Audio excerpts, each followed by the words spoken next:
Air Zam-Zam confirm bukan air kowe. Dia cuci dengan air Zam-Zam. Air Zam-Zam ni air yang hebat, air yang ada sepanjang zaman ni, daripada dulu sampai sekarang masih lagi bermanfaat untuk umat Islam. Satu-satunya air yang boleh sesuai ikut keinginan orang yang meminum. Ya Allah, bagilah aku tenaga, ya Allah. Memang bertenaga dekat sana. Ya Allah, bagilah aku ni, ya Allah. Saya insyaAllah Sabtu ni saya pergi ke umrah lagi. Itu bulan 12 begini nak pergi lagi. Sabtu ni saya bawa family saya 45 orang. Pergi. Minum. Tenaga. Sedap sangat. Tanyalah yang dah pergi umrah. Tanya yang dah pergi umrah, pergi haji. Betapa sedapnya Zam-Zam dekat sana. Dan pernah diupah penyelam profesional menyelam dekat dalam telaga Zam-Zam, nak tengok apa hebatnya. Telaga Zam-Zam ni dia bukannya daripada bawah naik ke atas, dia dekat tengah-tengah, turun bawah dulu baru naik atas. Bila orang tu menyelam setengah jam tak timbul-timbul, bila dia timbul biru muka dia, orang tanya apa kelebihannya. Wallahu alam, dia tak dapat cerita, tapi hebat air Zam-Zam tu. Kemudian Istana Arab Saudi pernah upah kontraktor buat tebuk lubang daripada telaga Zam-Zam tu, tarik bawa sampai ke istana, tinggal nak pusing pipe dia tak ada air. Setelah 2-3 bulan siap, alhamdulillah, bila pusing-pusing air tak keluar. Nak beritahu air Zam-Zam bukan untuk engkau, untuk seluruh umat Islam seluruh dunia. Itu nak cerita.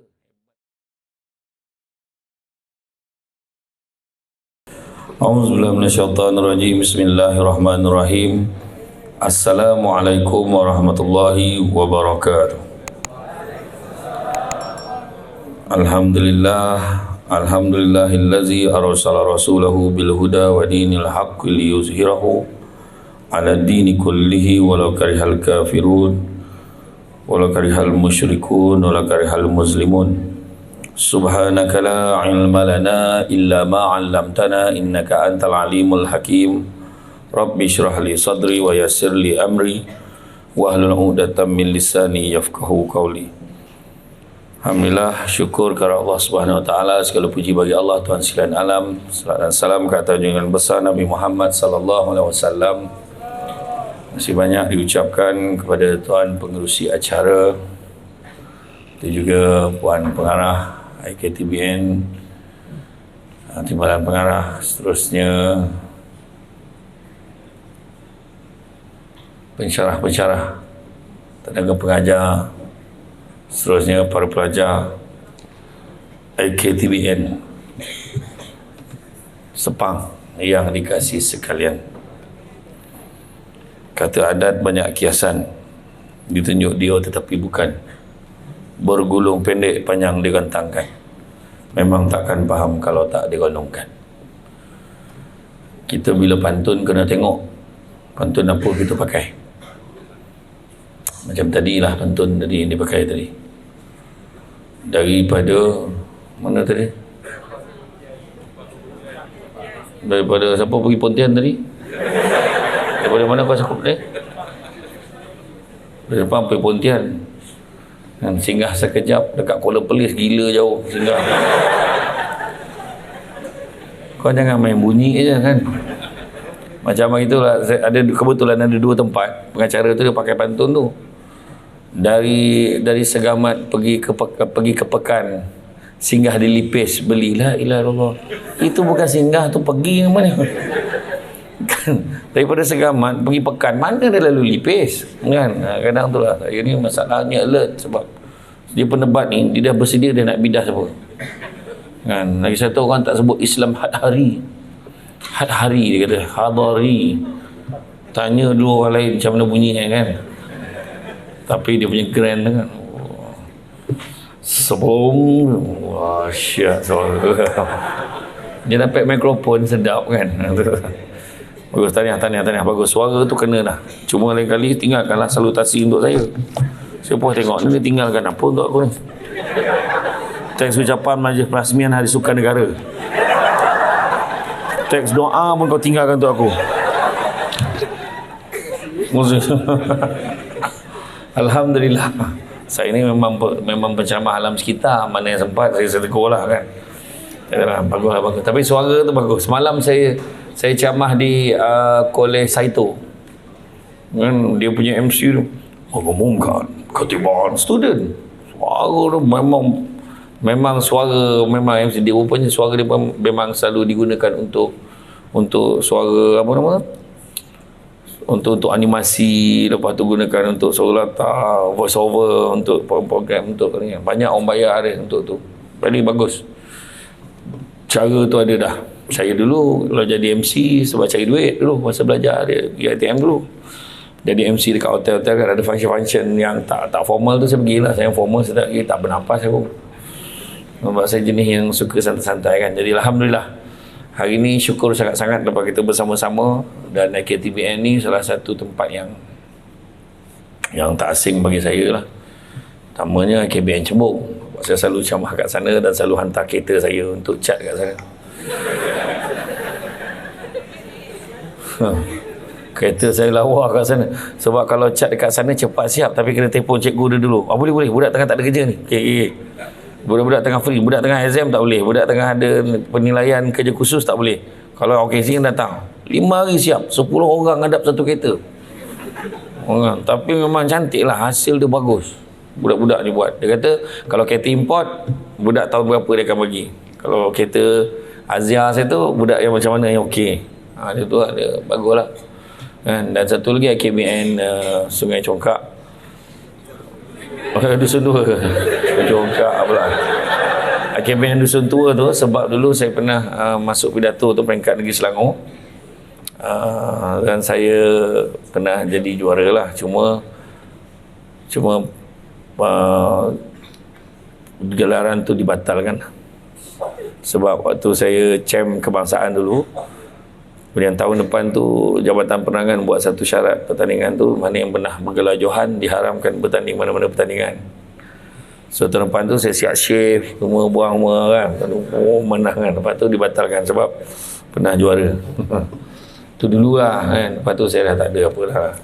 Jadi alhamdulillah hari ni bila bersempena dengan Isra' dan Mi'raj, kita tengok pahit sementara manis selamanya.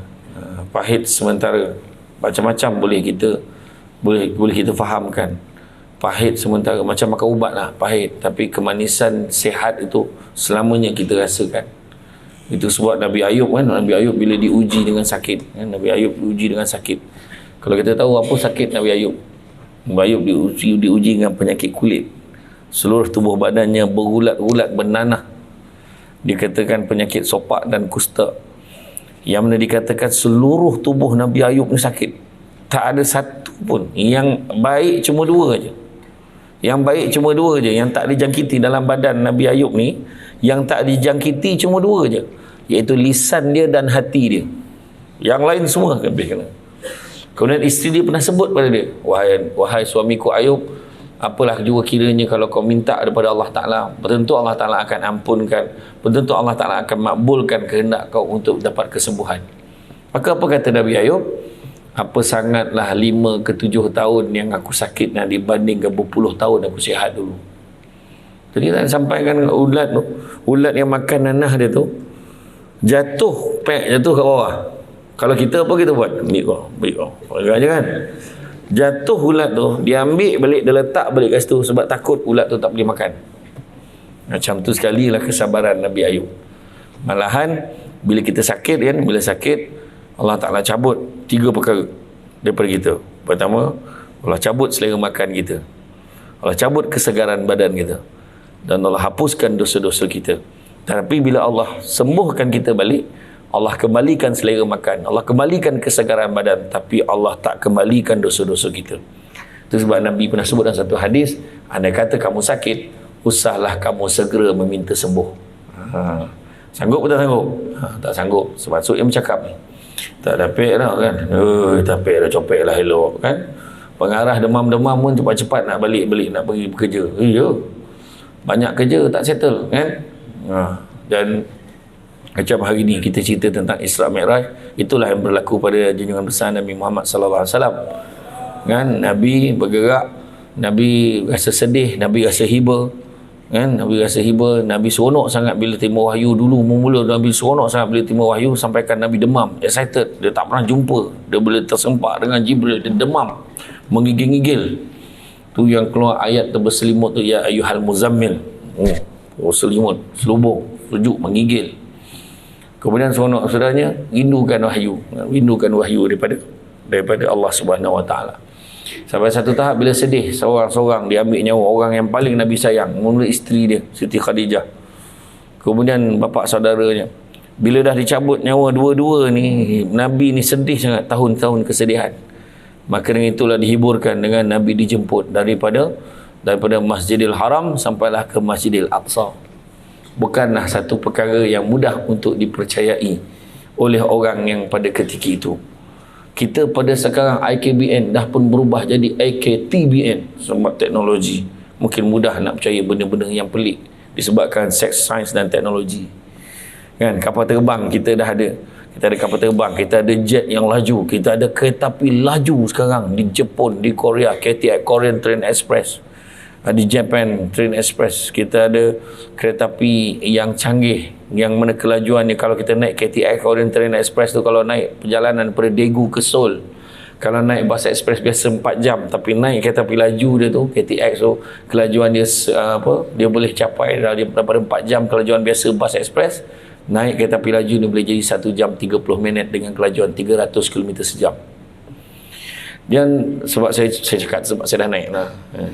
Itu saya cakap kan. Tak kena mention tu, bukan baca. Jadi bila pada kita benda tu tak heran. Kan, kalau kita cakap malam ni kita pergi ke Singapura, besok pagi sampai sini balik, tak heran sebab ada kapal terbang. Ini bayangkan Masjidil Haram sampai ke Masjidil Aqsa, dengan tahap pada zaman Nabi tu kenderaan yang paling laju pun kuda. Kuda pun takkan mampu buat macam tu satu malam sampai Masjidil Haram, sampai Masjidil Aqsa ni. Takkan dapat buat. Kan, Allah Ta'ala sebut dalam Quran. Kan, subhanallazi asra bi'abdihi lailan minal Masjidil Haram ilal Masjidil Aqsa allazi barakna haulahu linuriyahu min ayatina innahu huwas samiul basir. Allah Ta'ala beritahu dalam surah Al-Isra ayat yang pertama. Maha suci Allah yang memperjalankan hambanya. Hamba tu Nabi kita memperjalankan hambanya. Maka kita kena yakin memperjalankan hamba, bukan memperjalankan rohnya. Bukannya dia membayangkan, bukannya satu imajinasi. Memang tubuh badan dia tu sendiri diperjalankan daripada Masjidil Haram sampai ke Masjidil Aqsa. Allazi barakna haulahu, yang mana kami berkati keseluruhannya. Dan allazi barakna haulahu linuriyahu min ayatina, yang kami gambarkan, kami tunjukkan antara tanda-tanda, sebahagian daripada tanda-tanda kekuasaan kami. Innahu huwas samiul basir, semuanya Allah maha mendengar lagi maha melihat. So perjalanan Nabi pada malam itu kan, bila Nabi sampai je dekat sana, kemudian Nabi naik pula, dia vertikal horizontal, jalan yang mendatar dan menegak. Jalan terus sampai ke Masjidil Haram, sampai Masjidil Aqsa, semayang 2 rakaat, naik pula ke atas, sampailah bertemu dengan Allah. Satu tingkat langit, satu tingkat, sampai jumpa dengan Allah Ta'ala di Sidratul Muntaha, jumpa dengan Allah Ta'ala, menghadap Allah Ta'ala. Turun balik, kemudian balik semula ke Masjidil Haram. Sampai ke Masjidil Haram, Nabi pun cerita, excited ni. Aku tadi malam aku pergi sini, ni aku berbalik ni. Bukan senang nak diterima. Yang paling gembira pada ketika itu adalah Abu Jahal dan Abu Lahab. Best cerita ni. Wahai Muhammad, kau jangan cerita dulu, kau tunggu dulu. Aku nak kumpulkan orang. Kebanyakan daripada Bani Ka'ab bin Lu'ay, kumpul ramai-ramai nak dengar cerita pada Muhammad. Kau dengar cerita Muhammad. Muhammad pun cerita, Nabi pun cerita. Tadi aku berjalan daripada sini Masjidil Malam tadi, daripada Masjidil Haram aku pergi Masjidil Aqsa. Perjalanan tu aku jumpa ni. Lepas tu aku naik atas aku jumpa sampai bertemu dengan Allah. Aku jumpa Nabi Ibrahim, aku jumpa Nabi Musa, aku jumpa Nabi Harun, aku jumpa Nabi Lut, aku jumpa Nabi Nabi Isa, aku jumpa. Balik, kemudian aku naik balik ke sini balik. Aku menaiki seekor binatang yang bernama Burak. Maka kata Abu Jahal, kau tengok punya gila Muhammad ni, kata kan, kau boleh percaya ke Muhammad ni? Kata. Masa ketika itulah, kata Aisyah, umat Islam pada ketika itu terbahagi pada 3. Yang pertama, tak percaya. Itu ramai sekali yang tak percaya, gila Muhammad ni. Yang kedua, 50-50. Tapi ada sebahagian kecil yang masih lagi percaya. Salah seorangnya adalah Sayyidina Abu Bakar. Bila Abu Jahal kata, wahai Abu Bakar, kau percaya ke cerita Muhammad ni? Ni terjemahannya tak ada macam tu berat dah. Tapi maknanya nak bagi faham kan, macam tu lah. Kau percaya ke cerita Muhammad ni, wahai Abu Bakar? Maka kata Abu Bakar, lebih daripada itu pun aku percaya. Sebab kalau datangnya daripada mulut Muhammad, sudah tentu aku percaya. Kalau siap cerita lah Nabi naik atas boleh handphone ke apa semua, singgah shopping, mau pun percaya. Sebab datangnya daripada Nabi, dia takkan bernipu. Sebab itulah Nabi Sayyidina Abu Bakar dapat julukan As-Siddiq, yang benar, membenarkan. Itulah cerita dia. Jadi salah seorang tu nak membuktikan, mari sini, ada seorang nama dia Uqail. Uqail ni kebetulan pernah duduk dekat-dekat dengan Masjidil Aqsa. Cuba kau gambarkan dekat Uqail ni, macam mana rupanya Masjidil Aqsa tu. Nabi Muhammad ceritalah keadaan macam ni, warna dia macam ni, bumbung dia macam ni, ada pintu macam ni. Kata Uqail, betul lah tu. Kata Uqail pula, sama. Lepas tu berjalan, tak ada ni, semua sihir lah, apalah, semua bayang jadi menipu, dia kata. Jadi bukan senang. Macam saya selalu bagi analogi kan, saya nak ceramah pergi dekat, macam saya 2 hari lepas saya pergi ke Singapura ceramah. Kebetulan ada program expo di Singapura, Mega Expo Singapura. Saya pergi dekat sana. Jadi sebelum saya pergi, pagi-pagi saya pun siap pakai baju, saya pun ambil kopiah saya. Kebetulan ada seekor semut dah naik kat sini. Semut ni pun naiklah dekat kopiah saya, saya pun bawa. Semut ni pun dekat celah-celah lubang kopiah ni dia pun tinjau. Cantik betul KLIA ni. Sampai dekat KLIA, dia mula naik kereta. Manalah dia nak bawa aku ni. Pergi sampai ke KLIA, naik masuk dekat flight ni, naik dekat kapal terbang ni, nampak semut ni pun geram tengok pramugari tu. Lawa betul pramugari ni. Lepas tu dia hidangkan saya air fresh orange pula tu. Bila keluar air fresh orange, semut menggeram nak turun. Ni aku turun tak sempat, tak tidak naik atas ni. Baik aku stay. Puasa dia tu tak turun dia. Dia stay kat situ. Sampai dekat tempat tu, saya pun dijemput naik meet and greet. Saya pun bercakap lah, tutang cakap. Ceramah sikit, tazkirah sikit. Lepas tu saya pun turun. Lepas tu saya pergi balik ke airport. Kemudian ni saya pun naik balik flight. Semut tadi terlelap, naik juga flight tu sekali. Kemudian sampai belah dekat KLIA, ambil kereta dekat parking, terus balik rumah. Sampai ke rumah, saya pun buka baju saya, tukar. Saya pun letak kopiah saya. Semut tadi pun turun. Geng-geng semut lain pun tanya, kau pergi mana? Saya suntuk tak nampak kau. Bukan satu jawapan yang senang untuk diberikan. Kan? Macam mana nak jawab soalan tu? Kau pergi mana? Kau cerita dengan aku. Aku pergi Singapura. Semua. Kau pergi mana? Aku pergi Singapura. Nak pergi dapur pun 10 hari. Nak cerita pergi Singapura. So bukan satu perkara yang mudah untuk dipercayai. Maka macam itulah juga, kita kena percaya satu perkara. Kalau Allah Ta'ala kata, jadilah ia. Macam tu juga lah kalau kita dalam belajar. Kita bila belajar di IKTBN ni, mendapat peluang belajarlah. Jangan lupa apa sebab kita datang sini. Kan? Datang sini nak belajar, bukan nak berkapal, bukan nak cari bini. Sebab mak ayah kau tak pesan kau datang sini, kau tak nak betul-betul sangatlah. Aku betul lah aku cakap tu, kau tak payah nak betul-betul. Aku tahu niat kau betul tu, kau nak sawan kawan kau. Kau fikir diri kau sendiri sudahlah. Boleh cakap tu nyampuk tu. Kau nak cakap kawan kau kan. Cuba tanya diri sendiri, apa yang kau buat bila datang sini? Duit dalam kau buat apa? Duit 200 tu buat apa? Duit belanja yang mak ayah bagi buat apa? Ada tak mak pesan suruh beli rokok? Tak ada kan? Tak ada kan? Tapi kau kena beli rokok tu, apa hukum dia? Haram lah, amanahnya tidak. Mak bagi duit suruh belajar, kan? Kejap-kejap top up tu apa? Bukan sebab kau telefon mak ayah kau telefon orang lain. Sebab buat apa? Buat main game kan? Main ni cakap betul kan? Ini peluang kedua untuk kau dapat masuk sini. Dulu kau main-main masa belajar sekolah. Sekarang apa peluang Allah bagi kat kau? Apa kau buat? Suruh belajar lah kan? Jangan buat benda lain. Besok kau dah kerja, kau dah kira, kau nak kawan kau bercakap, siapa nak kawan aku beratur sekarang? Macam tu cakap. Betul ni cakap betul. Sekarang ni kat luar tu, dunia dekat luar tu sangat kejam tengah menunggu kau orang. Kau tengok tu signboard tu. Tengok signboard dekat luar tu. Perumahan baru tu. Berapa harga rumah? Hanya dia kata. Dia punya hanya 800,000, hanya 800,000. Penjodoh bilangan pun tak tepat. Kau macam nak cakap kan pemaju perumahan tu. Kau sedar tak bila kau letak iklan tu? Hanya macam RM8 letak. 800,000 lah pak, hanya. Tapi itulah dia. Kan? Tolak gaji berapa? Tapi kalau kita main-main hari ni, itulah akan berlaku pada masa akan datang. Kan? 10 tahun lagi. Ni siapa nama dia? Aduh yang tengah berpeluk tubuh sini tu. Siapa nama? Siapa nama? Siapa nama? Ya? Apa? Iman. Ikmal. Iman. Okey, Iman, 10 tahun lagi berapa umur? 29. Okey, 10 tahun lagi 29 tahun. You all akan alami benda 29 tahun. Masa tu you all balik kampung tersempak dengan kawan-kawan dekat pasar malam. Itu best punya cerita. 29 tahun kita pergi pasar malam, kita jumpa la ilaha illallah. Kau Man, lama tak jumpa kau Man. Soalan yang paling susah sekali apa tau? Kau buat apa sekarang? Tu soalan paling susah.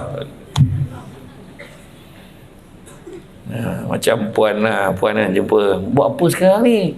Alhamdulillah saya sekarang pengarah dekat IKTBN. Pengarah.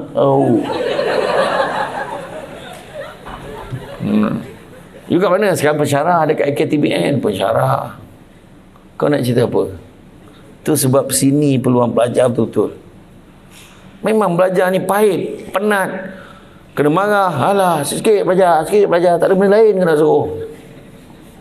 Tapi kata Imam Syafi'i, siapa yang tak nak belajar kena tahan perit ni, terima dipanggil bodoh sepanjang hayat kau. Ini tak betul. Itu aja cerita dia. Kan? Itulah yang Nabi nak beritahu kat kita. Susah-susah dulu tak apa. Kan? Nabi bersusah untuk umat dia. Itu cerita dia. Sebelum Nabi memulakan perjalanan Nabi dicuci hati Nabi. Dibelah dada Nabi, buat pembedahan hati, keluarkan hati Nabi dicuci dengan air Zam-Zam. Confirm bukan air kowe. Dicuci dengan air Zam-Zam. Air Zam-Zam ni air yang hebat, air yang ada sepanjang zaman ni, daripada dulu sampai sekarang masih lagi bermanfaat untuk umat Islam. Satu-satunya air yang boleh sesuai ikut keinginan orang yang meminum. Ya Allah, bagilah aku tenaga, ya Allah. Memang bertenaga dekat sana. Ya Allah, bagilah aku ni, ya Allah. Saya insyaAllah Sabtu ni saya pergi ke umrah lagi. Itu belum umrah 12 lagi ni nak pergi lagi. Sabtu ni saya bawa family saya 45 orang. Pergi. Minum. Tenaga. Sedap sangat. Tanyalah yang dah pergi umrah. Pergi haji. Betapa sedapnya Zam-Zam dekat sana. Dan pernah diupah penyelam profesional menyelam dekat dalam telaga Zam-Zam, nak tengok apa hebatnya. Telaga Zam-Zam ni dia bukannya daripada bawah naik ke atas, dia dekat tengah-tengah, turun bawah dulu baru naik atas. Bila orang tu menyelam setengah jam tak timbul-timbul, bila dia timbul biru muka dia, orang tanya apa kelebihannya. Wallahu alam, dia tak dapat cerita, tapi hebat air Zam-Zam tu. Kemudian Istana Arab Saudi pernah upah kontraktor buat tebuk lubang daripada telaga air Zam-Zam tu, tarik bawa sampai ke istana, tinggal nak pusing pipe dia tak ada air. Setelah 2-3 bulan siap, Alhamdulillah, bila pusing-pusing air tak keluar. Nak beritahu air Zam-Zam bukan untuk kau, untuk seluruh umat Islam seluruh dunia. Itu nak cerita hebat air Zam-Zam ni. Itu sebabnya kalau kita bungkus, kita bawa balik sampai ke rumah dah payau, yang pahal pula tu. Itu pun hebat air tu, maknanya dekat sana sedap sangat, tak ada payau pun kat sana, sedap sangat. Ada yang sejuk-sejuk tu, ya Allah, kalau minum tu, kalau kita penat sa'i kan, ya Allah, minum bertenaga boleh. Betul? Ya Allah, bagilah anak aku ni pandai, ya Allah. Ya Allah, bagilah anak aku ni cepat bercakap, ya Allah. Bagilah suami aku ni jadi suami yang baik, ya Allah. Kau bagilah bini aku jangan membebel, ya Allah. Semua ada. Ikut doa. Membayangkan adalah perempuan pangkat pensyarah pula, aku tak boleh bayang macam mana dia kat rumah macam mana. Pengarah pula lagi, aduh, contoh kan. Iya, lelaki jarang, lelaki kat rumah dah habis dah, sebab menurut kajian pakar memori Asia, jumlah lelaki bercakap memang 8,000 patah perkataan je sehari. Itu sebab kat rumah dia tak banyak cakap dah, kat sini berbual bukan main lagi. Macam, okey, makan lah kan. Balik rumah, balik abang, kan, cakap lah betul-betul bukan apa. Perkataan dah habis. Dia orang perempuan lain, jumlah perkataan dia hanya 28 hingga 30 ribu perkataan sehari. Masalah yang paling besar adalah mesti dihabiskan. Itu masalah paling besar orang perempuan. Sebab dia mesti cakap, apa nak jadi dengan kau orang ni? You all ni kan, tu cara perempuan tu. You all sudah tak peksa berapa hari lagi. Astaghfirullahalazim. Dua. Dan ayat yang paling popular zaman saya dulu tak habis zaman dia. Itu biasa. Jadi hati Nabi ni dicuci dengan air Zam-Zam, dibuangkan perasaan was-was tu. Mana was-was tak ada pada Nabi. Nak buat ke tak? Boleh ke tak? Tak. Dia takkan. Benda tak elok lah. Benda boleh. Benda tak boleh. Nabi tak ada was-was. Kemudian dituangkan ilmu, iman dan hikmah di dalam hati Nabi tu. Kemudian barulah dimasukkan semula dalam tubuh badan Nabi, kemudian ditutup dan dimaterikan pada belakang Nabi ini dengan satu seal, satu mohor, satu tanda khatimin nubuwah sebagai Nabi yang terakhir. Tak ada lagi dah Nabi selepas tu. Kalau tiba dia mengaku lah kan, akulah Nabi di Sepang, atau kau sepaan apa tu. Tak ada lagi dah. Dia Nabi untuk orang Melayu, dia Nabi Jawa lah, Nabi untuk orang Bugis ke, tak ada. Tak ada. Dia Nabi kita adalah Nabi yang terakhir. Itu sebabnya pada bulan Rejab pada setiap tahun orang akan sambut Isra' dan Mi'raj ni. Dia tak kisah. Itu sebab tadi saya tanya, ni nak buat untuk apa ni? Pahit sementara manis selamanya. Nasib baik beritahu ni untuk Isra' dan Mi'raj. Yalah, tapi lebih banyaklah yang ditunjukkan. Dan banyak kelebihan yang ditunjukkan. Bila masuk aja bulan Rejab ni, biasa bulan-bulan kita dah mula dah memikirkan tentang ibadah. Sebab orang Arab bila masuk Rejab, dia dah mula dah terbayang Ramadan, dah mula beli pakaian untuk Ramadan. Dia beli pakaian untuk tarawih, dia dah mula dah ni telekung untuk tarawih. Dia dah siap dah ni Quran yang dia nak baca. Dia beli Quran yang cantik, yang senang dia nak baca. Dah siap dah tasbih dia, dia dah siap dah slipper dia, wangi-wangian yang dia nak pakai untuk Ramadan nanti. Masuk Rejab, bayangkan orang Arab masuk Rejab dah mula dah bersemangat dan excited untuk Ramadan. Tapi kita lain, kita belum Rejab dah terbayang Syawal. Dia lagi jauh daripada itu. Dia dah mula dah kan, baju dah siap tempah ke belum, dah beli belum. Kau jangan nanti masuk bulan 3 kau tengok saiz apa pun dah tak ada, dah nak beli sekarang. Itu ayat-ayat orang perempuan tu yang paling aku menyampah sekali, itulah dia kan. Itu ayat orang perempuan biasalah tu kan. Dia siap dah nak beli belah kat sana. Sebab memang belilah last minute kan, memang macam tu lah. Tapi pada saya, kita kena sedar bahawasanya dalam signal yang diberikan dalam peristiwa Isra' dan Mi'raj tu banyak yang berkaitan dengan apa yang berlaku pada hari ini. Yang mana kita tengok Nabi bila bergerak tu, Nabi naik burak. Burak ni adalah sejenis binatang, dikatakan seolah macam kuda, tapi bukan kuda, tapi dia bersayap. Dia memang kelajuannya sangat laju, iaitu kelajuannya lebih laju daripada kelajuan cahaya. Maknanya memang Nabi ni diperjalankan sendiri, bukannya dibayangkan, bukannya roh dia, tak. Nabi sendiri diperjalankan. Dan perjalanan Nabi ditemani oleh malaikat Jibril dan malaikat Israfil, ditemani kan. Kemudian bila malaikat Jibril yang banyak menemankan, Nabi dibawa untuk dalam perjalanan tu, Nabi sempat singgah ke beberapa tempat-tempat tu, dan setiap tempat tu berhenti dan Nabi solat 2 rakaat. Sebab kita kalau pergi mana-mana pun, bila bermusafir singgah mana-mana, ambil kesempatan untuk solat sunat 2 rakaat. Antara tempatnya adalah sampai di Saibah, iaitu Yathrib ataupun Madinah hari ini. Dia beritahu, Jibril beritahu, wahai Muhammad, tak lama lagi Allah akan perintahkan kau berhijrah ke sana. So tu sebabnya kalau orang cakap Nabi itu pelarian, tak betul. So Nabi kalau pergi ke Madinah bukan sebab Nabi lari, sebab memang Allah dah perintahkan daripada awal lagi. Kalau Nabi nak lari sebab nak kena bunuh, dah lama orang nak bunuh Nabi, bukan baru hari pertama. Dah lama orang nak bunuh Nabi. Tapi Nabi tak pernah lari.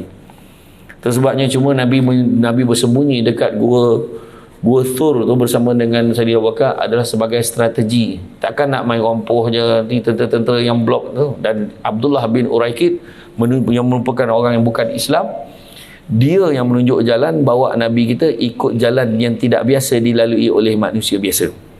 Pergi perjalanan seronok dengan cerita kan.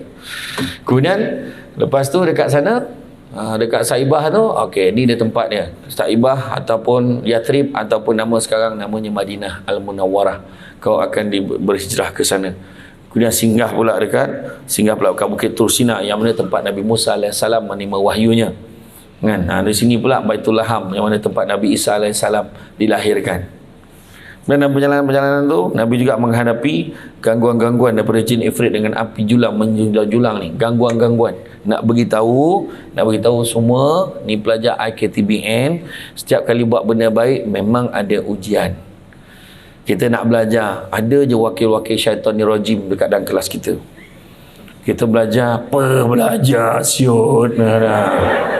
Tu setan tu. Kau kena ingat.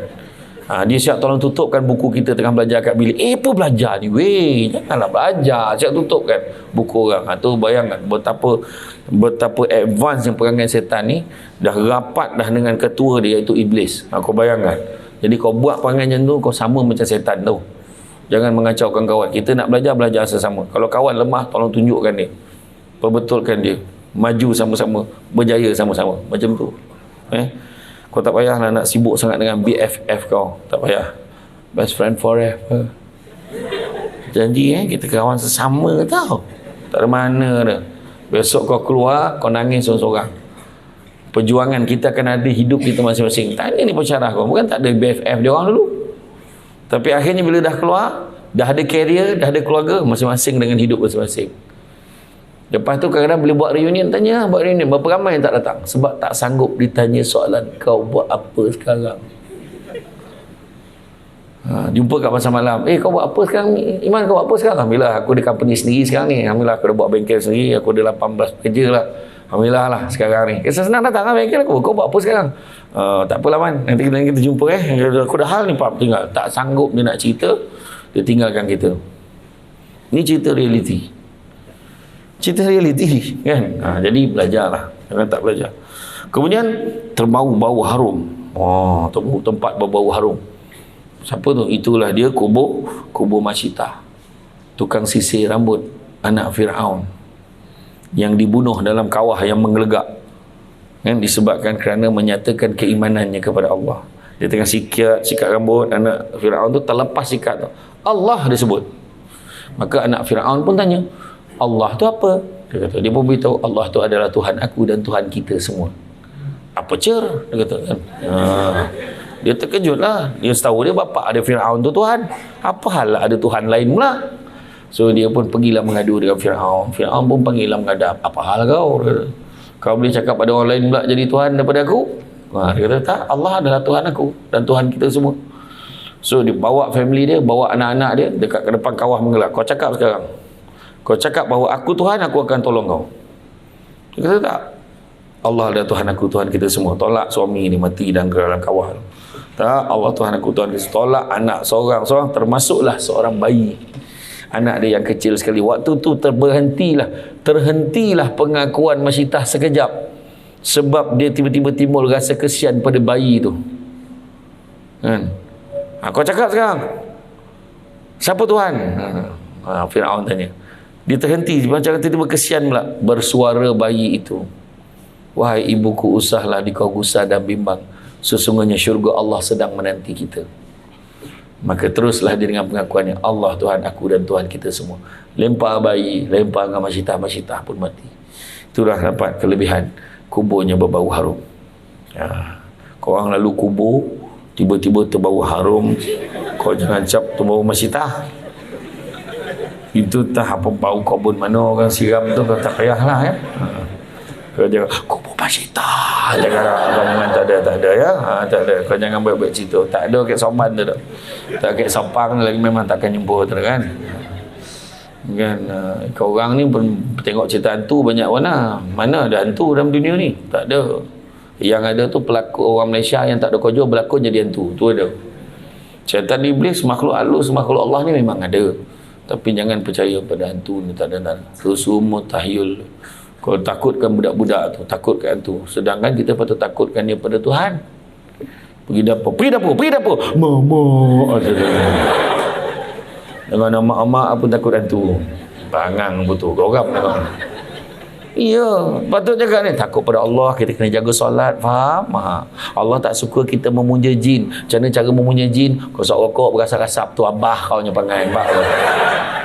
Cakap macam tu. Iya, macam tu je. Dan saya kenapa sampai sekarang saya dengan adik-beradik saya tak rokok. Mak kata bagi hukum dia. Anak mak jangan isap rokok. Tak isap lah, pegang.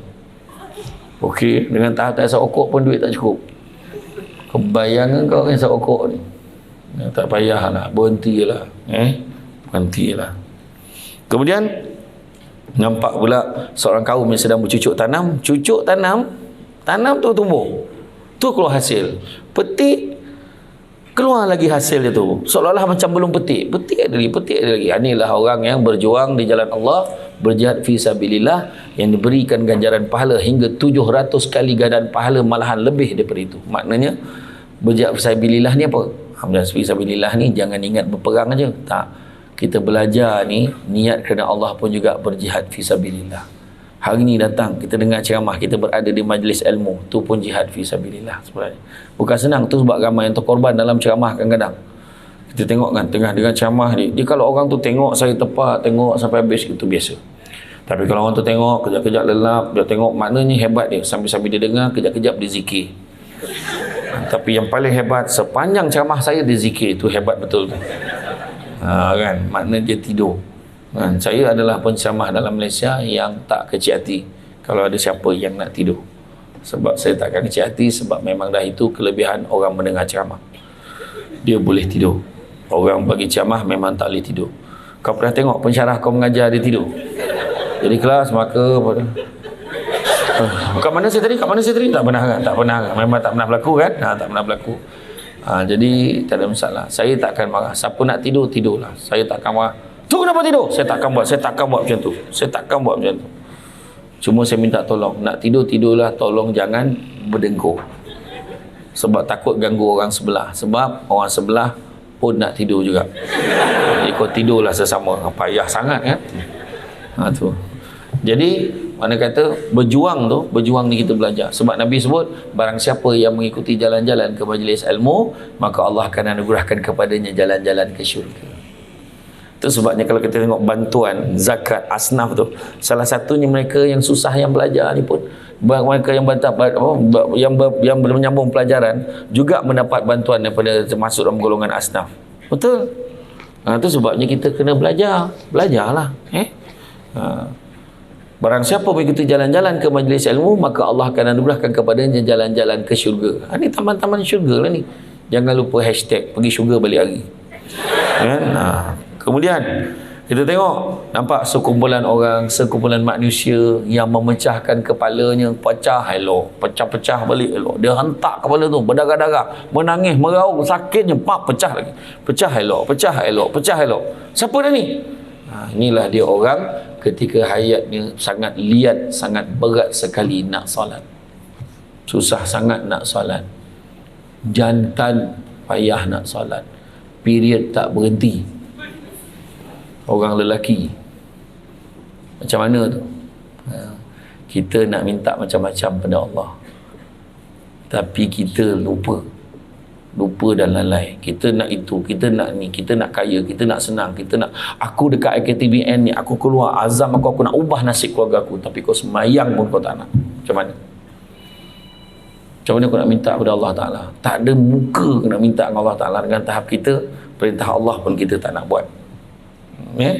Jaga, bayang ni. Kemudian nampak pula sekumpulan orang yang hanya menutup kemaluan mereka depan dan belakang, kubul dan dubur. Kemaluan depan, kemaluan belakang tutup dengan secebis kain. Kemudian dia sambil dihalau ke sana kemari, ibarat binatang ternakan. Dan dalam mulut mereka penuh menelan batu daripada api neraka. Siapa orang ni? Inilah dia orang yang tidak mengeluarkan zakat harta mereka. Pada pensyarah-pensyarah, jangan lupa, jangan ingat zakat peterah aja. Zakat dah bayar belum puasa tahun lepas. Zakat harta, zakat pendapatan kita. Buat potongan zakat berjadual pun lagi cantik. Buat, jangan tak buat. Satu lagi ni. Barang kemas tu. Barang kemas kalau ada. Kadang-kadang dia beli, ada yang dia pakai, ada yang disimpan. Yang kita simpan ada kiraan dia. Yang kita pakai ada kiraan. Kita pakai contohnya berapa gram yang kena. Kalau kat Kelantan dia lagi berat. Lebih pada berat tu baru dia kira zakat. Boleh kenakan zakat. Tapi kalau setakat masih bawah tu tak kena zakat. Itu sebab kena cek, kena tanya. Jangan disebabkan oleh barang kemas kita. Yang kita simpan, nilai dia tu akan dikira. Nilai yang dia macam simpan duit dalam bank. Sama juga. So pergi ke pusat zakat, tolong kirakan. Jangan main-main. Betul-betul tak zakat simpanan. Duit yang tersimpan. Termasuklah angkatan tentera tu yang ada LTAT. Kan? Lembaga tabung angkatan tentera tu. Saya pesan, tolong cek. Sampai cukup nisab dengan haul dia tu, memang kita kena bayar zakat. Jangan main-main. Ramai orang ambil ringan pasal zakat ni. Jangan ingat zakat ni zakat fitrah aja. Lega lah dah bayar. RM7.5. Kan, belum bayar RM7. Itu baru lega RM7. Belum lega lagi 100 lebih, belum lega 1,000 lebih, belum lega 5,000 lebih. Kan? Bayar zakat hanya 2.5% sahaja. Bayar cukai 25%. Bayar zakat 2.5%. Dalam bercakap ni 9 secak macam tu lah. Bukan banyak pun kan? Itu pun kau tak nak keluarkan. Jangan disebabkan itu. Kemudian satu kaum lelaki perempuan yang memakan daging mentah dan busuk, sedangkan daging yang elok sedap dah dimasak, elok kat tepi dia tak nak makan. Yang busuk tu makan sambil menangis merau-rau, muntah-muntah, makan lagi. Itulah dia orang yang berzina dengan tahap masing-masing sudah mempunyai suami dan mempunyai isteri yang sah. Itu dia. Kan? Begitu juga lelaki yang berenang dalam sungai darah dan dilontarkan batu, katanya itulah orang yang memakan riba. Dia berenang dalam sungai darah, sambil dilontarkan batu kepada dia. Kemudian ada orang lelaki yang menghimpun seberkas kayu. Ni memikul seberkas kayu, tak terbawa ni, minta lagi, ada lagi tak kayu lain, bagi, ada lagi tak ada. Itulah dia orang yang tak sedar diri, dah terlampau banyak amanah yang dibawa, tak terbawa amanah yang ada, minta lagi amanah-amanah yang lain, minta jawatan. Itulah ada sesengah orang tu, dah tak layak jadi menteri, nak jadi menteri lagi, dah tak layak nak jadi pegang wakil rakyat, nak jadi wakil rakyat lagi. Contohlah, ni bukan dekat Malaysia, saya sebut dekat Timbuktu dan Burkina Faso.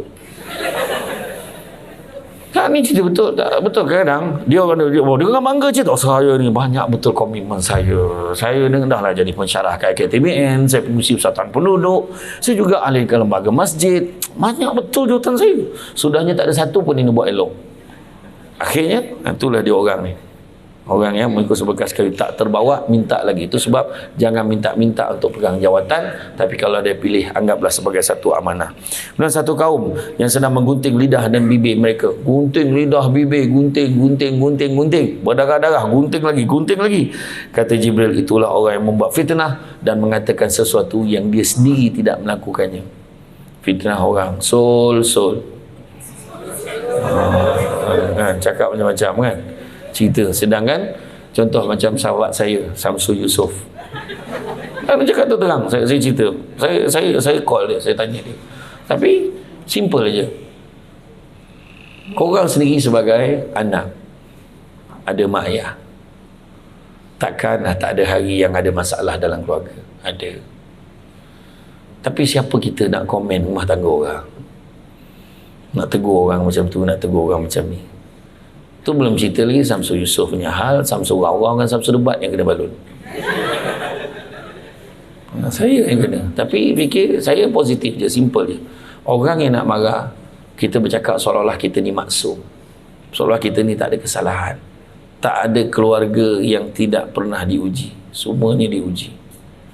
Saya tak ada masalah, ada masalah juga. Isteri saya tak bising-bising juga kan, ceramah aja, bising, pergilah, tinggalkanlah yang ni, pergilah. Dia tak payah tu, biasa kan. Tapi dia bercakap tu sebab tanda sayang dan rindu dia dekat saya. Saya pun cakap lah, abang pergi pun tak lama, paling lama pun 2 minggu. Iya, ingat senang kan. Daripada semalam, daripada hari tu, ya Allah, balik pada Singapura tu ceramah KL, malam tu dekat mana, dekat Pahang, Kedah. Pergi ceramah dekat kediaman Menteri Besar Kedah tu, Sri Mentalun. Habis tu besok pagi tu KL. KL pergi Johor pula, baru pergi Johor. Wallahuakbar, saya tak tahulah jadual saya. Tu tadi, mana siapa ni? Sepang. Oh, Sepang. Pergi Sepang. Tidur je, sampai dah Sepang. Sampai Sepang. Allahuakbar. Tengok jam pula tadi. Kena ikut jalan dalam tadi. Baru tu minta maaf lah. Memang saya jarang lambat. Tapi tak apa, saya akan cover. Kita akan berhenti sebelum maghrib. Kan? Tapi betul, saya jarang lambat sebenarnya. Tak tahu sekarang rumah teruk betul jam ni kan. Tak tahulah besar. Sebab tengah hari kan. So alhamdulillah lah saya sampai ni. Tapi nak beritahu, semua ada ujian. Saya cakap dengan wife saya, abang ni sibuk pun yang mungkin tu 3 tahun je. Besok abang dah duduk rumah, jangan kau muntah tengok muka abang, sudahlah cakap. Betul. Saya takkan selama-lamanya jadi Samsul Debat. Mungkin lepas ni keluar Samsul Debab, Samsul Debit, Samsul Debu. Mana kita tahu kan? Iya. Macam puan pengarah kan, dah 4 tahun dah sini kan? Tak lama kita tak tahu dia pergi terus dekat Kementerian Belia dan Sukan, tak tahu naik pangkat kan, jadi pembantu menteri. Mana tahu kan? Boleh jadi kan. Puan berapa tahun ni nak pencen puan? Banyak tahun ni? Banyak tahun, berapa tahun? 10 tahun dah? Saya dah pencen. Saya dulu, jawatan saya yang terakhir sebelum saya buka konsultan, saya pengarah undang legal advisor. Sebab saya faham sangat. Saya last kali pangkat saya punya grade last kali 48 tu last. Lepas tu dah lah tu, dah nak naik sikit, kita naik 52. Cukup-cukup lah. Sebab saya dah tak tahu dah mana satu part time. Antara ceramah dengan jadi pengarah, tak tahu mana satu part time. Sudah jadi pengarah pula part time. Sudahnya saya pun ambil keputusan bersara pilihan. Saya ambil option. Alhamdulillah dapatlah duit gratuity, go the handshake. Tak, kau gelak kau apa tahu ke benda? Budak-budak ni main gelak, tahu tidak? Dia kan faham tu gratuity apa benda dapat kan? Alhamdulillah lah, dapatlah juga kan. Bolehlah memulakan hidup baru macam tu kan. Betul, tapi itu keputusan yang saya ambil. Tapi sementara, semua sementara. Cuba nak ajar kita kan, supaya itulah dia. Semua ada masalah. Tu sebab jangan kita nak komen-komen orang. Kalau nampak rumah tangga, nampak orang komen pasal Samsul Yusof, pasal apa, tu beritahu. Semoga Allah memberikan yang baik-baik saja untuk anda semua. Sudah, doa yang baik-baik. Jangan kita cakap seolah-olah macam kita ni apa sangat. Nampak orang tu kahwin 3, bini dia 4, gatal, nak mati. Salah tu, jangan cakap macam tu. Faham? Korang ni yang paling payah sekali bila duduk dekat bilik pensyarah ni. Bilik pensyarah ni kan duduk, satu bilik berapa orang pensyarah? Kau ada bilik, satu bilik besar macam bilik guru lah macam tu kan. Kau tengok dia bergosip. Aku tak faham betul dengan puan pengarah ni lah. Aduh, dia kan bilik seorang kau buka cerita. Iya kau. Depan puan sihat. Depan puan kata, kau tak tahu puan kau. Aku tahu puan kau ni. Sudahlah. Macam orang lelaki dia kat tu terang, tak boleh puan. Dia terus cakap straight forward dia. Orang ni bahaya betul. Geram betul aku tengok tu. Mati lagi baik dia kata. Tak, dia marah orang yang lelaki yang kahwin 3, kahwin 4. Patutnya you all kena cakap, kena ingat. Saya nak tanya, kahwin lebih salah ke tak? Saya tanya. Kamu buat jawab salah ke tak? Apa siapa cakap salah ni? Kahwin lebih salah ke tak? Tak, sebab dekat dalam Quran Allah Ta'ala sebut fankihu ma tabalakum minan nisa masna wa sulasa wa ruba'. Bukan hadis, ayat Quran. Berkahwinlah kamu, bernikahlah kamu dengan wanita yang kamu senangi. 2, 3, masna wa sulasa wa ruba'. Allah sebut 2 dulu.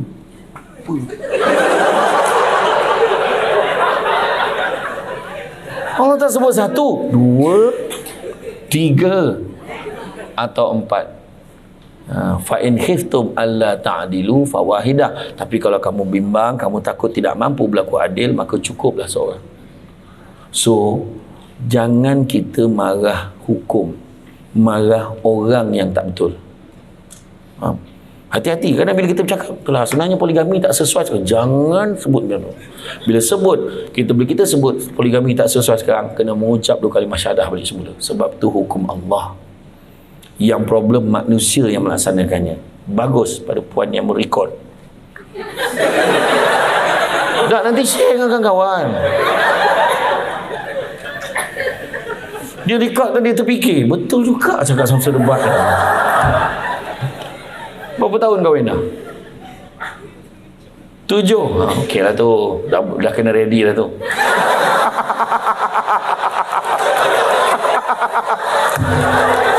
Amin. Oh, jangan. Tak adalah saja.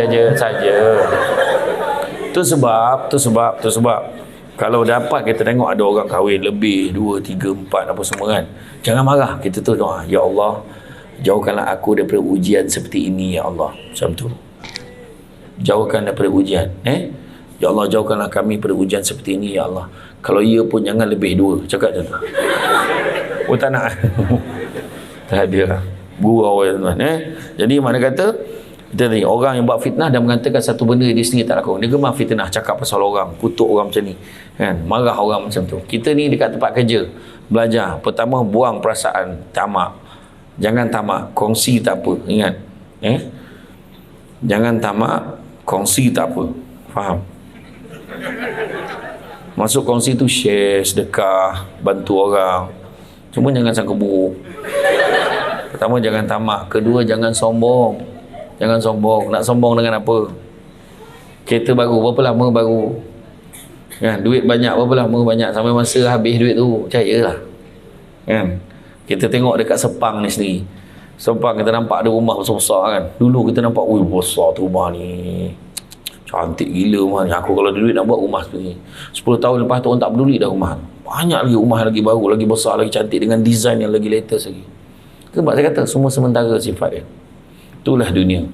So jangan sombong-sombong. Penyanyi tu yang suara sedap pun sampai masa masuk Gegar Vaganza minta nyawa nyanyi lagu sendiri. Bukannya lagu orang, lagu sendiri tak boleh nyanyi. Tak cakap apa. Kan pelakon dia hebat-hebat tu. Sampai masa mula-mula jadi hero, sekarang jadi bapak lah. Jadi pelakon pembantu je dah. Kan? Tapi kena berlakon juga sebab nak cari rezeki tu yang dia pandai. Saya jumpa kalau pelakon-pelakon senior tu berapa ramai dah berlakon jadi orang gaji. Berlakon jadi dulu jadi heroin. Jadi mak mentua yang jahat. Macam-macam.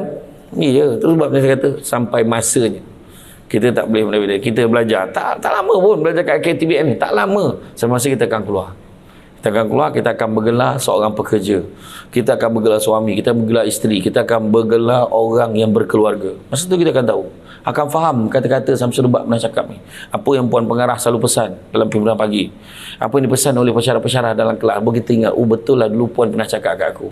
Tu sebab kena dengar pesan guru kita ni. Tu buat orang tua dulu cakap pokok sena tepi sepadan anak tupai menumpang lalu. Bercerai nyawa dari badan barulah putus petua guru. Betul? Memang semua tu ada sebab orang cakap. Kemudian apa lagi? Kemudian nampak pula orang yang mencakap muka dan dada mereka dengan kuku tembaga. Berdarah-darah. Siapa dia ni? Inilah orang yang gemar memakan daging manusia, iaitu mengumpat dan menjatuhkan maruah orang lain. Menghina orang, mengutuk orang. Tak usah lah, tak usah. Kan? Saya lalu tadi saya maafkan dah. Saya takut kau cakap muka. Saya maafkan dah. Saya lalu tadi saya dengar orang cakap tingginya, ya Allah, tingginya Samsul Debat. Salah ke aku tinggi? Apa masalah kau ni? Kau buat aku macam OKU, kau buat aku. Kan? Tapi betul orang yang saiz-saiz macam ni, tinggi macam ni sesuai jadi pramugara. Tapi saya tolak sebab saya ni kuat bergurau. Suka bergurau tu sebab saya tak nak. Kan? Saya kan kalau kapal terbang nak terempas ke bergegar sikit masalah cuaca, kita ada masalah cuaca, sila mengucap sekarang. Oh memang takut. Orang kalau dalam flight tu tanya aku naik flight hari ni, macam tu lah. Saya kuat gurau, jadi saya tak sesuai untuk jadi pramugara. So kita ni jangan gemar kutuk-kutuk orang, jangan kata-kata pasal orang. Siapa yang menjaga aib orang, kata Nabi, maka Allah akan menjaga aibnya. Dan barang siapa yang membuka aib orang lain, maka Allah akan membuka aibnya walaupun dia berada di dalam rumahnya. Kita duduk dalam rumah pun orang masih lagi heboh cerita pasal kita. Rupanya itulah zaman teknologi sekarang. Kita boleh nampak. Maksudnya kita diam-diam dah tak cakap pasal orang lah. Orang cakap lagi pasal kita. Peritnya bila orang fitnah, orang buruk-burukkan kita ni. Oh, jangan main-main. Ya? Kemudian nampak seekor lembu jantan yang besar.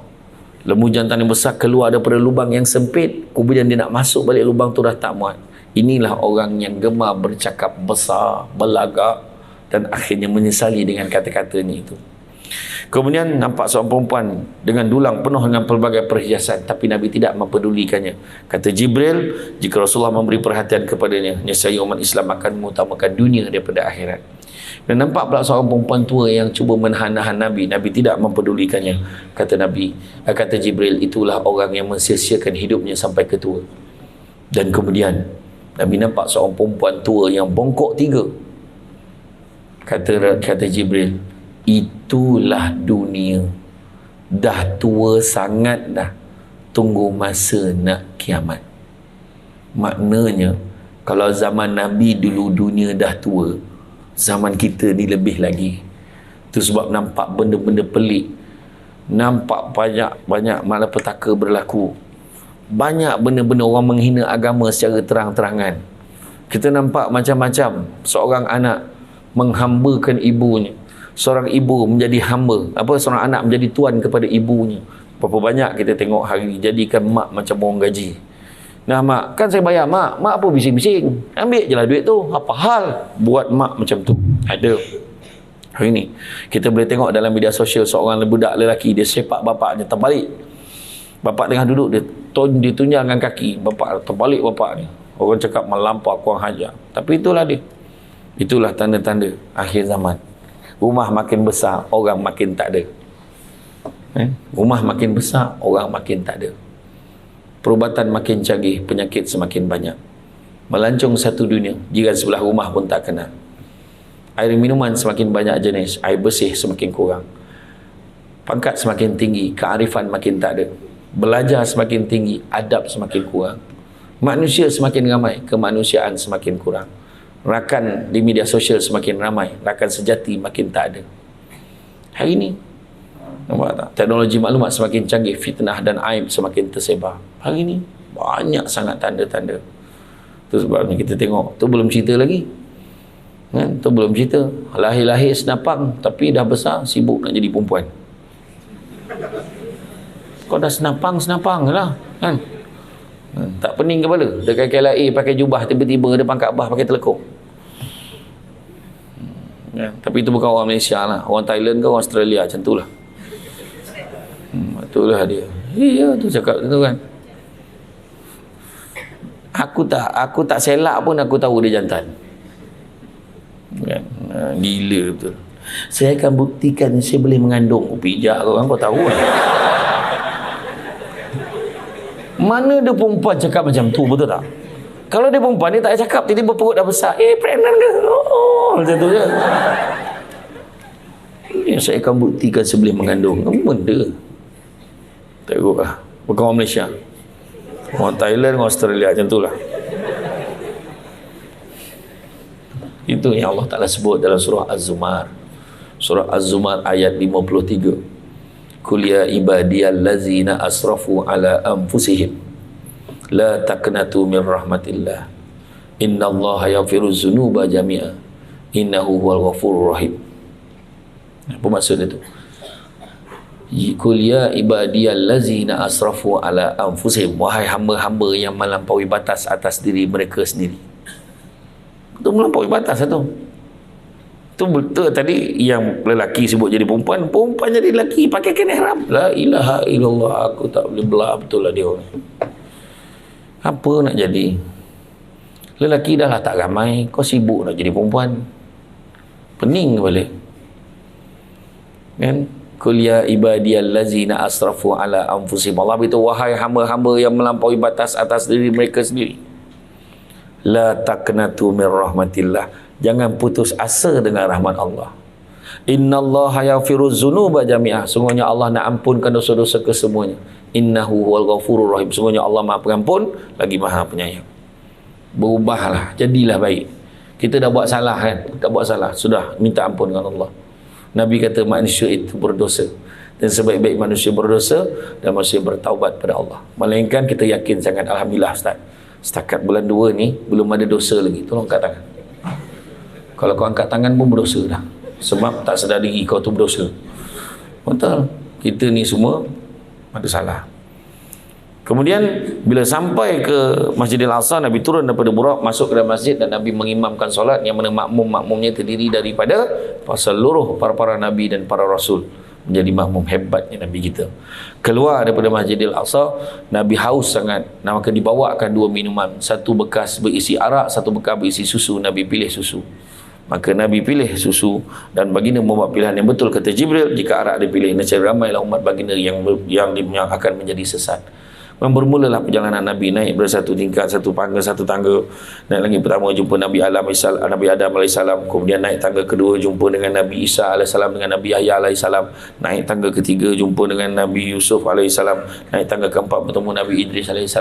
Naik tangga kelima jumpa dengan Nabi Harun AS, dikelilingi oleh kaumnya Bani Israel. Kemudian naik pula tangga yang ke-6 berjumpa dengan Nabi Nabi-Nabi seterusnya, Nabi Musa AS, yang mana Nabi pada ketika itu disuruh mendengar. Cuba kau lihat kat sana. Maka Nabi nampak seramai-ramainya umat Nabi, termasuklah 70,000 orang umat Nabi yang dikatakan masuk syurga tanpa hisap.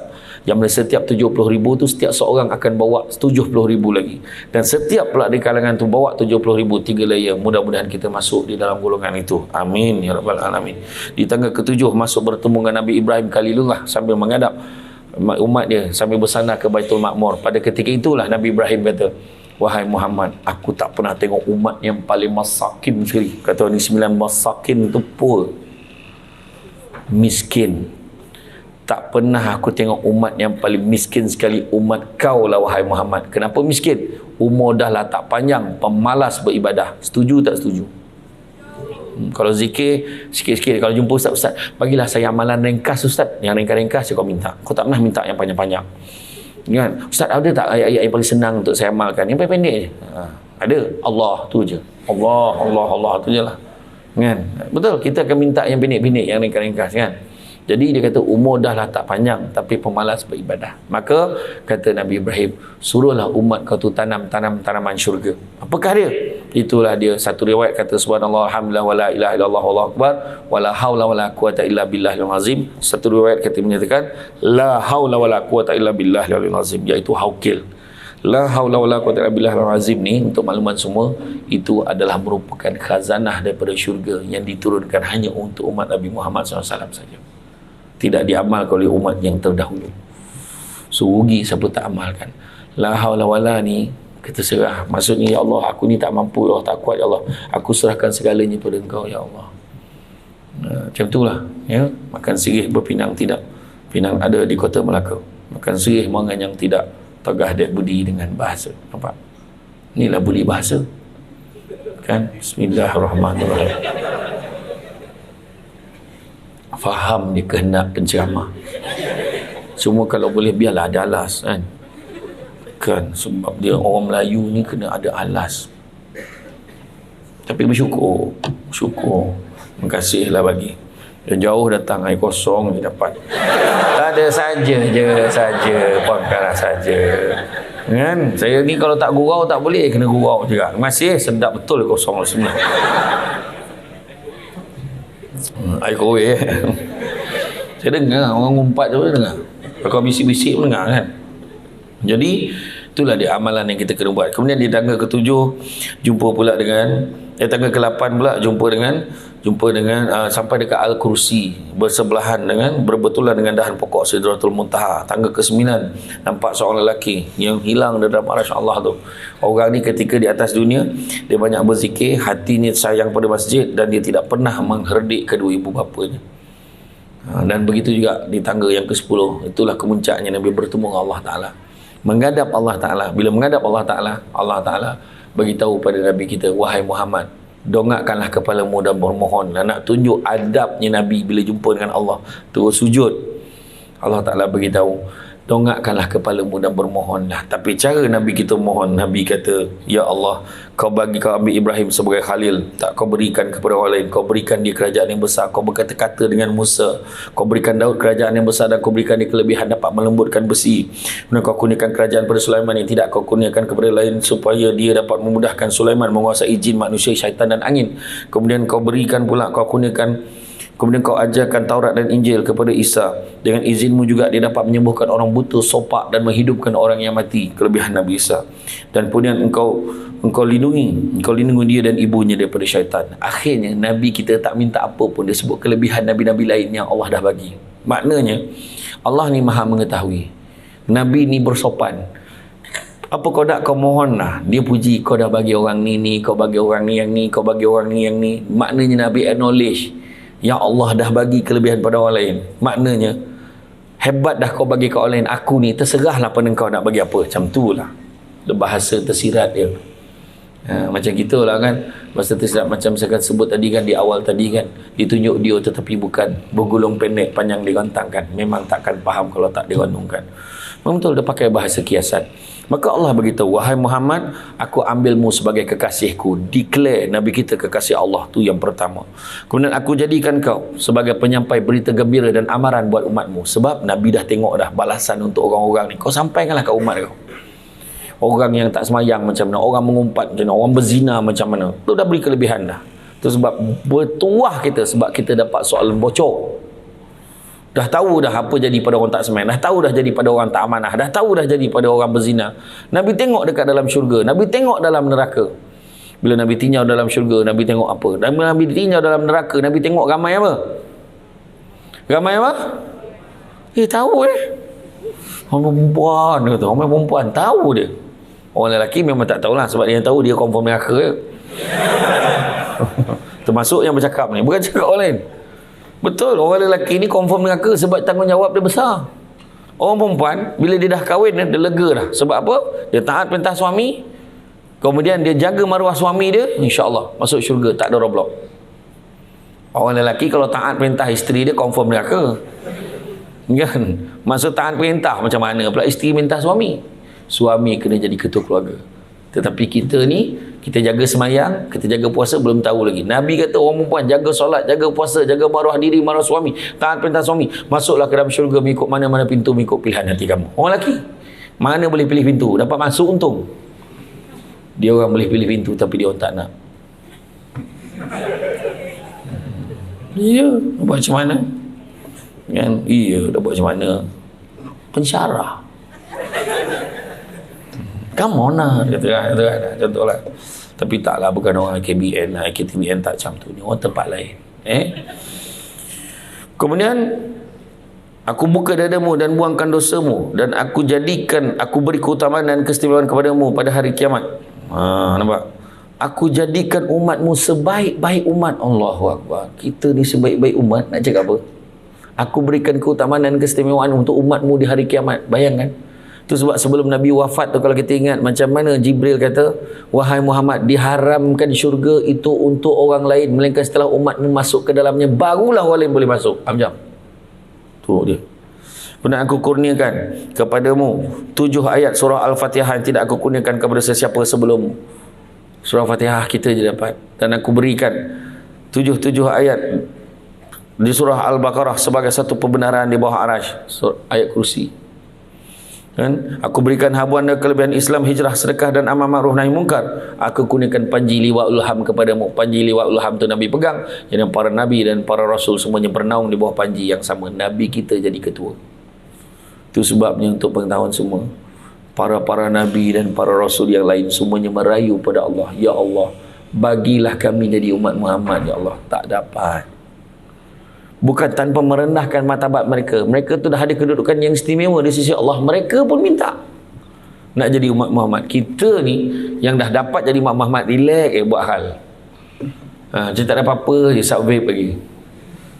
Apa hukum sokok? Haram. Tak sah lah. Belum pernah lagi kajian menunjukkan sokok mendatangkan protein dalam badan. Kau tak sah nak bohong. Berhentilah. Aku tengok kat Penang tu, dekat dinding tu ada tu keluar tu, Majlis Fatwa Kebangsaan memutuskan hisap rokok tu haram. Ada orang pakcik tu hisap rokok aja.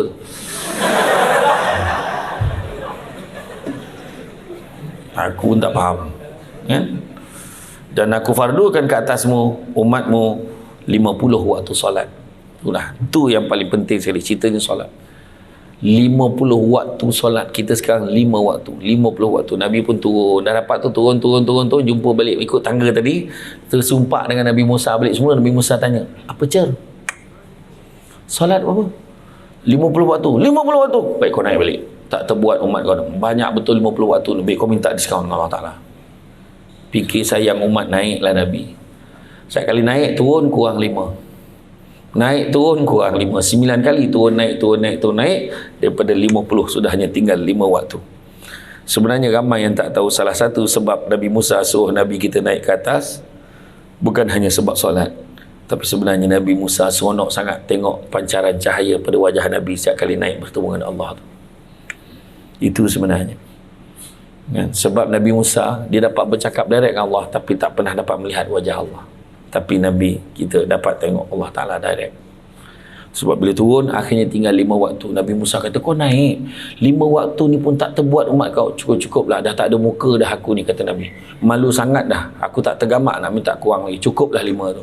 Dan Nabi Musa dengan penuh kehampaan sebut, percayalah sesungguhnya 5 waktu ni pun sangat berat untuk umatmu. Memang betul pun. Lagi sikit rakaat ni, lagi susah nak buat. Subuh kan, macam-macam. Inilah, itulah, sedaplah, tidurlah, telajaklah, banyak assignment lah. Macam lah hal kau.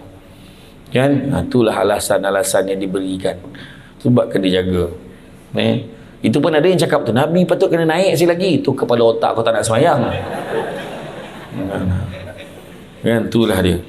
Dan kemudian bila tu selesai munajat, Nabi turun, kemudian Nabi naik balik semula, naik burak, kemudian Nabi terus bergerak pulang ke Masjidil Haram. Itulah ceritanya.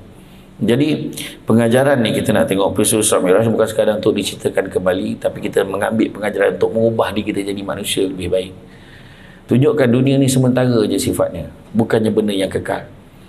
Saya sendiri pun tak pernah sangka. Saya ingat saya belajar dulu Diploma in Public Admin di UiTM di London, Lalu Gajah, Melaka. Bila sambung degree in law dekat Shah Alam, saya fikir saya memang akan saya akan jadi lawyer selama-lamanya. Saya tak sangka. Itu semua perancangan Allah. Itu sebab you all ada peluang nak banner hidup you all kena belajar rajin-rajin. Belajar rajin-rajin. Keluar, buktikan pada orang lain, buktikan pada family, buktikan pada keluarga kita boleh jadi seseorang yang ada manfaat. Dulu mana ada tanya puan pengarah, tanya pensyarah-pensyarah, mana ada ceramah motivasi dulu? Tak ada. Datang sekolah penceramah motivasi, bagi ceramah, belajarlah rajin-rajin.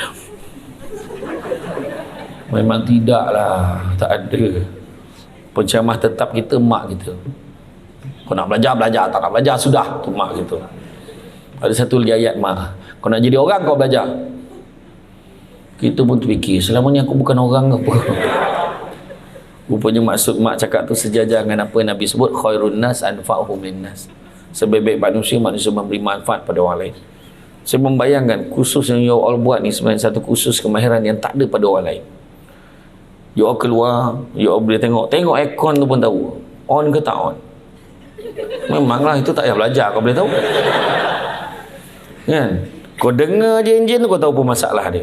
Betul?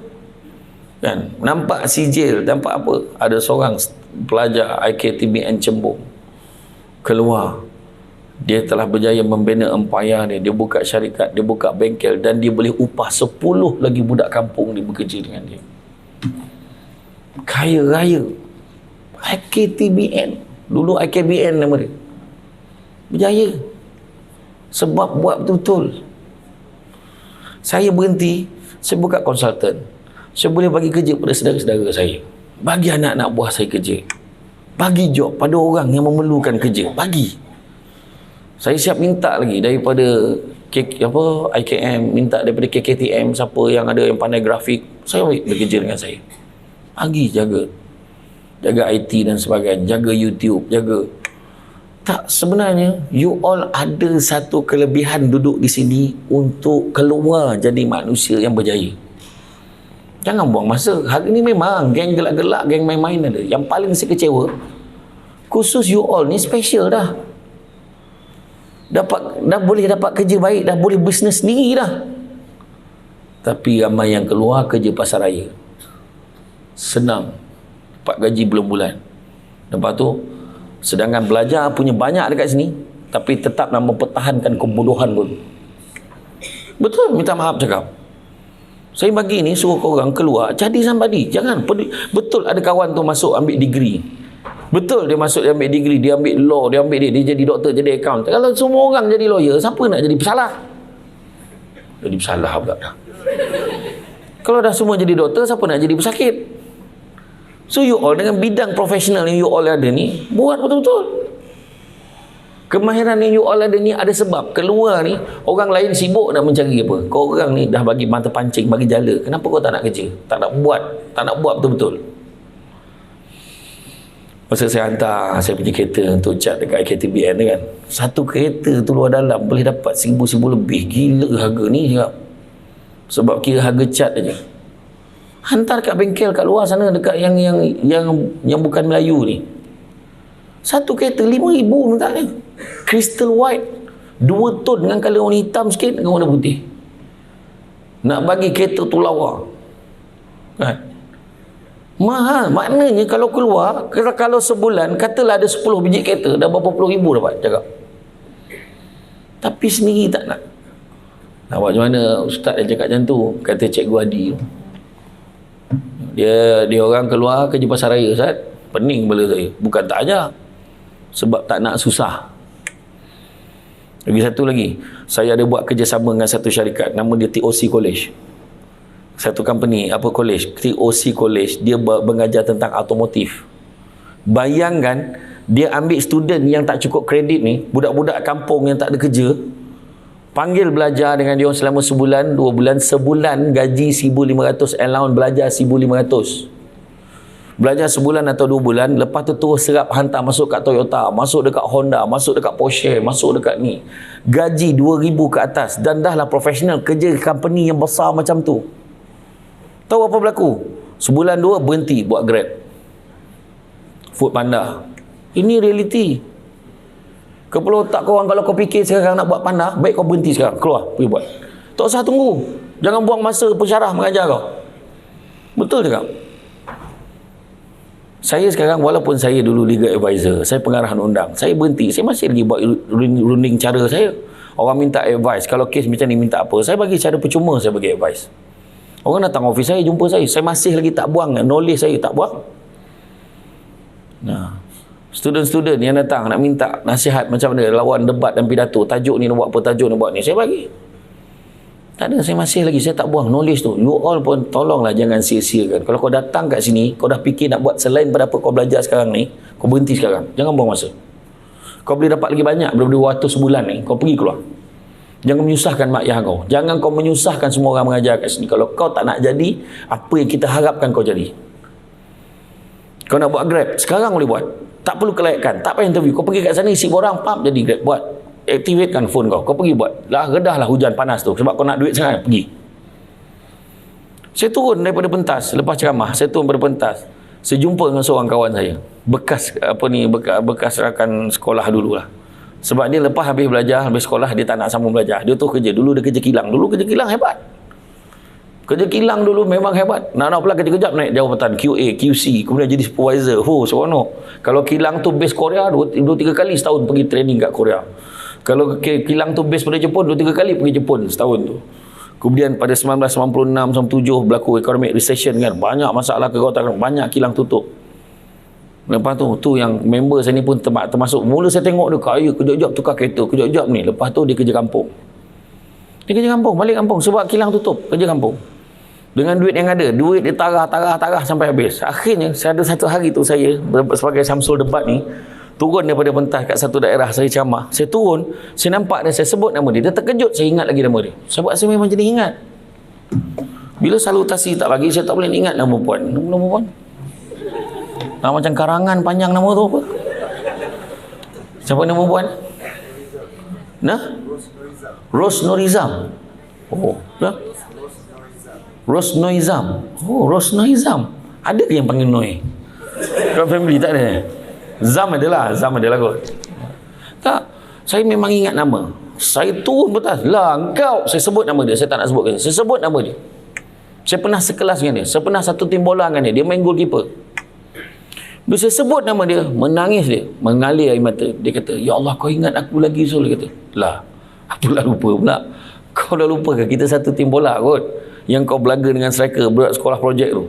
Budak sekolah projek kita main tu, dia belaga, dua-dua masuk hospital, berjahit ni kepala. Ni, berjahit. Dia pun dah lupa cerita. Wahal parut ada ni.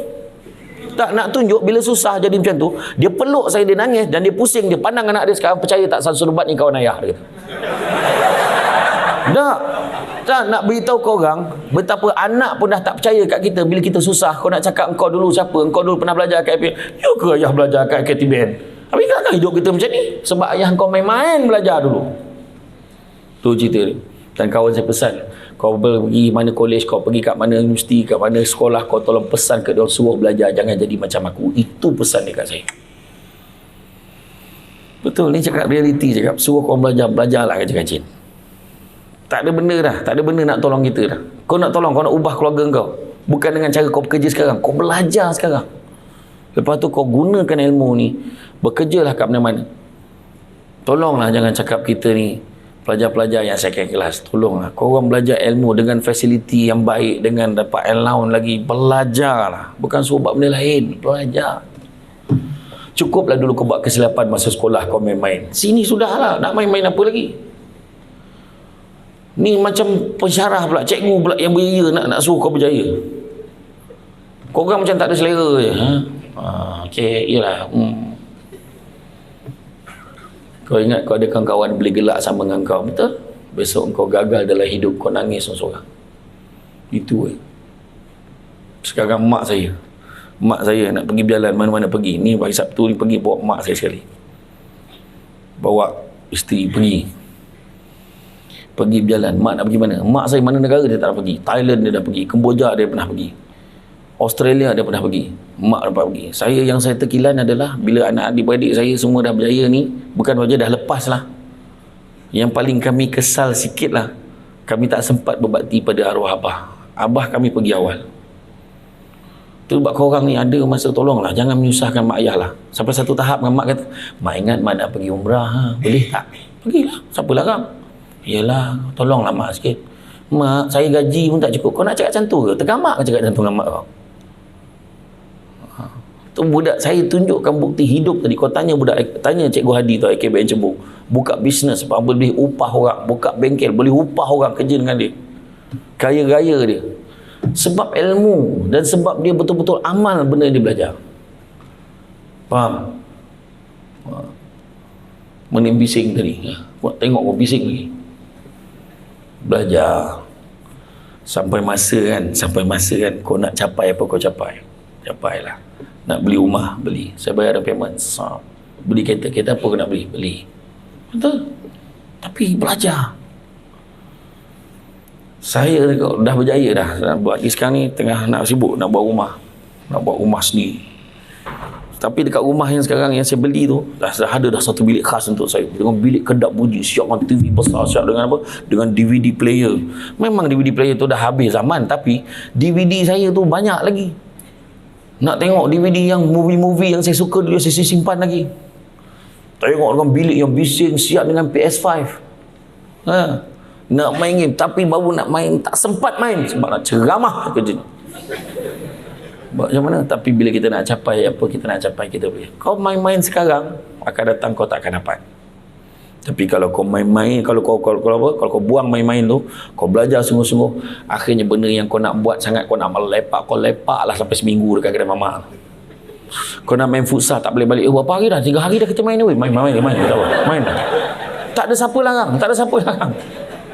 Sekarang kau dengan mak kau bising, tapi bila kau dah achieve cita-cita kau nak buat lah. Buat. Member saya kalau nak jumpa saya kan, jom lepak kau bila? Nantilah bagi minggu depan cek berjadual, kau apa, lepak pun kena booking dulu, sebab saya sibuk dengan ceramah. Lepas tu kadang nak lepak kan, kena cari bilik yang bertutup. Buat dia marah, duduk dengan kau menyampah, asyik aku je kena ambil gambar, dia kata. Sebab orang semua nak ambil gambar dengan saya, tak nak ambil gambar dengan dia kena tengah ambil senyum, jadah betul. Ni nasihat saya untuk masa depan ni all. Ingatlah, belajarlah rajin-rajin. Bak kata orang, kain songket benang sutera, lilit sebelit buat selempang. Ilmu yang banyak jadi cahaya, walaupun sikit menjadi terang. Belajarlah. Dan kemudian jangan sakitkan hati cikgu. Kau sakitkan hati cikgu, kau langgar apa cikgu suruh, apa yang pensyarah suruh, maka kau takkan berjaya. Datang dari Padang Keladi singgah sekejap di Tanjung Karang. Macam mana ilmu nak menjadi kalau sudah dilanggar pantang dan larang? Jangan langgar. Belajar rajin-rajin. Ya? Jadi rasa cukuplah sekat tu. Dah merah-merah padam muka dah kono tu, cukuplah tu. Kan memang kalau saya cakap tu terang ya, sebab saya nak you all ambil input. Kan? You all, saya yakin you all boleh berjaya insya-Allah. Jadi itu saja daripada saya. Bak kata orang, sepandai-pandai tupai melompat, akhirnya jatuh ke tanah jua. Walaupun perkongsian sudah tamat, mudah-mudahan meresap ke dalam jiwa. Tenang-tenang air di laut, sampan kelok budi ke tanjung. Hati terkenang mulut menyebut, jasa baik pihak IKTVN berjemput hari ini, rasa nak junjung.